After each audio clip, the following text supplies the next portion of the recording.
Muy buenas tardes desde la Sociedad en Noticias al Día del programa del señor Héctor Bernal. Tenemos una participación de lo que está ahorita en el escenario estatal, en lo político, que incide en todas las funciones pues de un gobierno que realmente debe estar estructurado con los contrapesos que corresponde a la democracia, mínima democracia para que esto funcione. Me refiero a la renuncia del señor José Miguel Salcido a la Secretaría de Educación Pública y Deporte, y luego llegar al Tribunal de Justicia y encontrarse con una serie de movimientos que al final de cuentas lo dejan en la indefensión. Esa es mi opinión. Pero lo primero que yo plantearía, y aquí sería pues como se lo plantean muchos ciudadanos y ciudadanas, ¿por qué el señor Miguel Salcido se permitió salir del Tribunal Supremo de Justicia para llegar a educación, y a menos de un mes resulta que no corresponde, resulta que se da cuenta que no es por ahí y se quiere regresar? Y eso ha vulnerado, deteriorado, puesto pues una serie de interrogantes en la opinión pública, porque nos decimos muchos, primeramente, qué pasó para que el señor Salcido dejara de ser la cabeza de un tribunal de justicia que está a la altura, debe de estar a la altura en los términos pues constitucionales de los tres poderes: el judicial, que él encabezaba, Salcido Romero; el ejecutivo, que lo encabeza el señor César Duarte Jaques; y el legislativo, que son los señores diputados y el líder de los diputados de la Rosa. ¿Qué pasó? Pues que la realidad se impone, esa realidad que nos acompaña, nos guste o no nos guste, y se impone. Y aquí resulta pues que no hay más que una mera simulación de alguna manera en los contrapesos y en la estructura orgánica, jurídica y en sus atribuciones de todo tipo, para que funcione mínimamente un Estado de Derecho. Y aquí en Chihuahua, pues lo hemos dicho, y de alguna manera lo han dicho muchas voces, pues nada más se impone la decisión del señor gobernador, y de tal manera que se dan cosas que se cuestionan y no pasan de ahí, pero mediáticamente aparecen en la prensa muchos reclamos y muchas opiniones muy centradas de gente que sí sabe jurídicamente y ponen los hechos en los detalles, en lo específico, que se está deteriorando un Estado de Derecho. De tal forma pues que se estructura una presidencia del Supremo Tribunal de Justicia que tenía muy poquitos meses el señor Salcido. De momento no tengo el dato, porque a todos nos sorprenden pues estos momentos, y se va a principios de diciembre a Educación y decimos, caramba, ¿de qué estamos hablando? O sea, simple y sencillamente de arriba se va hacia abajo. Y no es en demérito pues de ser secretario de Educación, pero estamos hablando de tres poderes, y él era la cabeza, Salcido Romero, de un poder muy importante.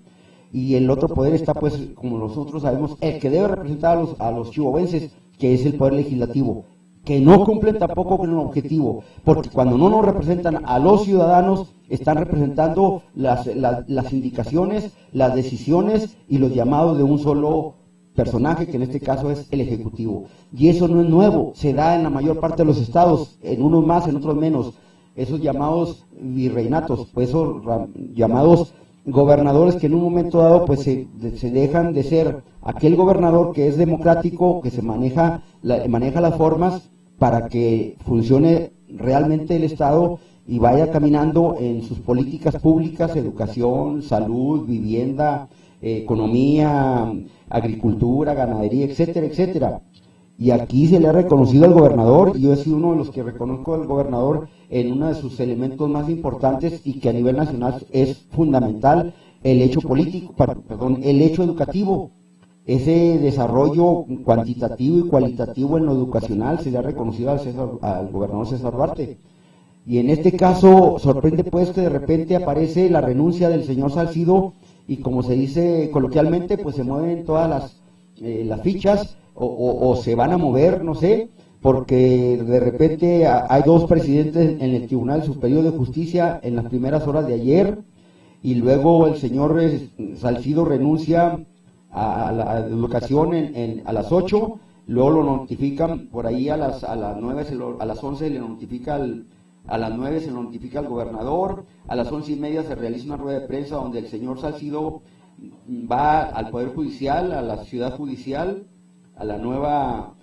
nuevo centro judicial que se está estrenando con mucho costo y con mucha pompa, etcétera, etcétera, y se encuentra con que ya está ahí el señor Gabriel Sepúlveda, que era el presidente interino, y resulta que ahora ya no es el presidente interino, que hay una reunión mientras el señor Salcido se traslada a Palacio de Gobierno, avanza el tiempo y para la 1 de la tarde están allá en una sesión de consejo el Supremo Tribunal de Justicia y acuerdan tomar como ausencia absoluta y no como licencia la otorgada a Salcido Romero, de tal manera que para las 4 de la tarde ese pleno acuerda con inmensa mayoría, creo 24, solamente con 2 magistrados en contra, acuerdan nombrar como presidente al señor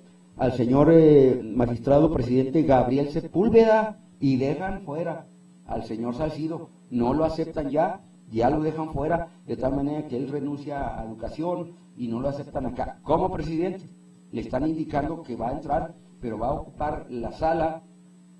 que está dejando Sepúlveda, o sea, va a ser uno más de los magistrados. Y el señor Salcido pues ya llegó a impartir, ahí se presentó y giró oficios, pero en unas cuantas horas se dio una serie de acuerdos y desacuerdos entre el presidente, entre los magistrados, entre el gobernador, entre el secretario de gobierno, pero todo ello apunta a decir uno de qué estamos hablando. Por ejemplo, cuando el señor Salcido regresa ya, se pregunta uno por qué no pensó que él era la cabeza de un organismo fundamental en la implantación de la justicia, de los juicios orales, de un proyecto, de un proceso que se ha hasta publicitado, que a nivel nacional tiene prestigio, y que Chihuahua es la cabeza de ese manejo de prestigio a nivel nacional. Y el señor Salcido abandona la plaza, estoy refiriéndome a principios de diciembre, y abandona la plaza y ahora regresa. Entonces es como decir, ¿a qué estamos jugando? Porque él debió haberlo pensado detenidamente cuando el gobernador le dice se vaya a decirle, señor gobernador, yo soy cabeza de un poder y usted no tiene por qué retirarme de este poder, no tiene la autoridad, porque en la estructura constitucional de la democracia de la República Federal y liberal y laica que tenemos, republicana, él no tenía por qué haber movido, no tiene la injerencia, es autónomo tanto el Poder Judicial, así debe ser de acuerdo con los cánones constitucionales,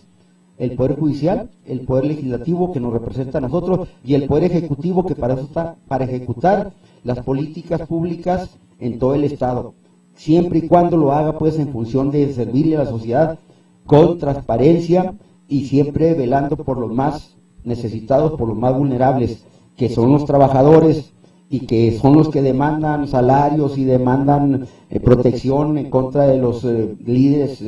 que no los atienden, etcétera, etcétera. Aquí vemos otra lectura que vemos en las distintas fotografías. Por ejemplo, aquí concluirá Gabriel Sepúlveda presidencia en octubre del 2017. Bueno, pues yo me digo, cayó el gordo de la lotería aquí en Chihuahua y a este señor también le tocó muy buena tajada de ese gordo de la lotería, porque ahora ya se va a ir hasta octubre del 17, o sea, tiene 2 años para hacer como se dice coloquialmente, el mero mero del Tribunal de Justicia. Y ojalá ejerza las verdaderas funciones de un poder que esté para impartir justicia independientemente de quien sea el ejecutivo, de quien gane la gubernatura a la vuelta de medio año. Así debe ser. Igual los diputados que lleguen al Congreso, que también ejerzan sus funciones de ser verdaderos representantes del pueblo. Cuando yo digo las fotos que se ven, es el lenguaje corporal, las caras, los gestos, así en general. El lenguaje corporal dice lo contrario a lo que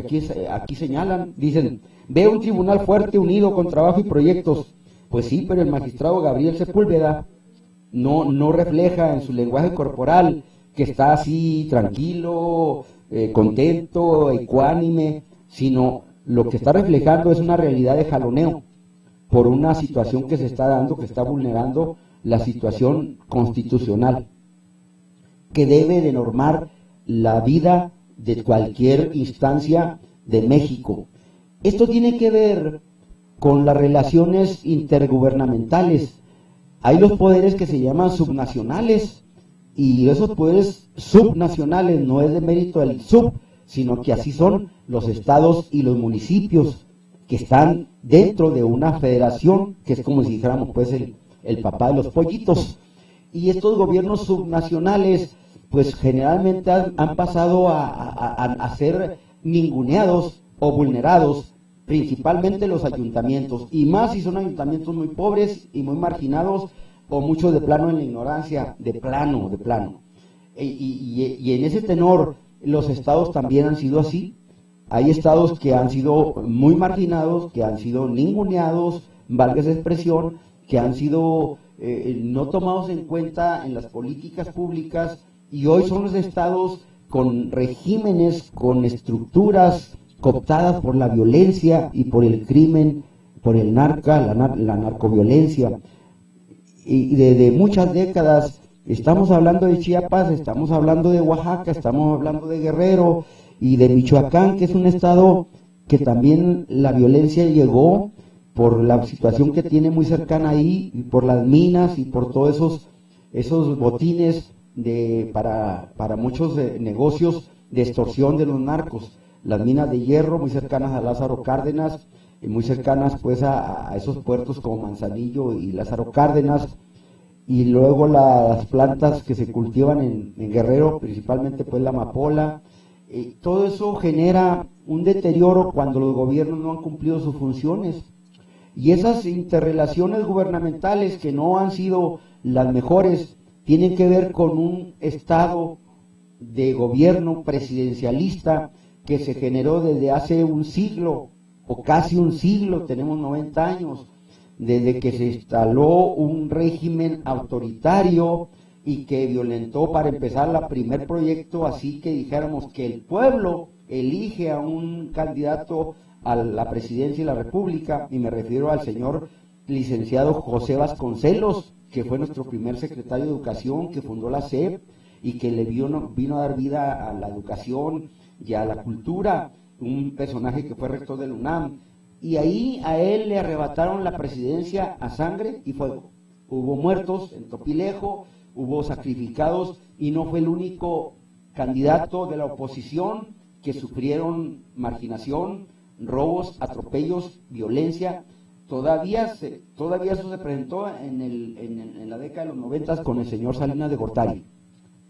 No olvidemos que mató a 300 o más líderes del Partido de la Revolución Democrática, todo para aplastar al proyecto de Cuauhtémoc Cárdenas, además de haberle arrebatado la presidencia de la República. Este estado de cosas es lo que ha generado que la descomposición se dé, y no hay más que una decisión, la del centro, y ahorita la estamos viviendo. Se juntaron muchos candidatos para la elección de gobernador. Al final de cuentas se tenía que ver nomás uno solo, pero ¿por qué no se van a una interna para que verdaderamente sea la gente la que decida si era la senadora Graciela Ortiz o la otra senadora, o Garfio, o quien haya sido, Serrano? Hubo 8 o 10 candidatos. Esto nos habla pues de una estructura que solamente ha privilegiado lo centralista. No estamos hablando pues de un régimen federalista. Y eso vulnera pues eso que manejábamos en un principio, que no hay los contrapesos que debe haber en un gobierno realmente republicano y democrático, legislativo, ejecutivo y judicial. Y esto tiene que ver también con lo que señalaba hace 200 años José María Morelos y Pavón. Los 3 poderes que deben haber con sus atribuciones: el legislativo, el ejecutivo y el judicial. Muy buenas tardes, y esta es la reflexión que hacemos desde Noticias al Día para ustedes, y les deseamos un buen año a todos y a todas, a los jóvenes y a los adultos mayores, a todos los chihuahuenses, que tengan un buen año. Muchas gracias.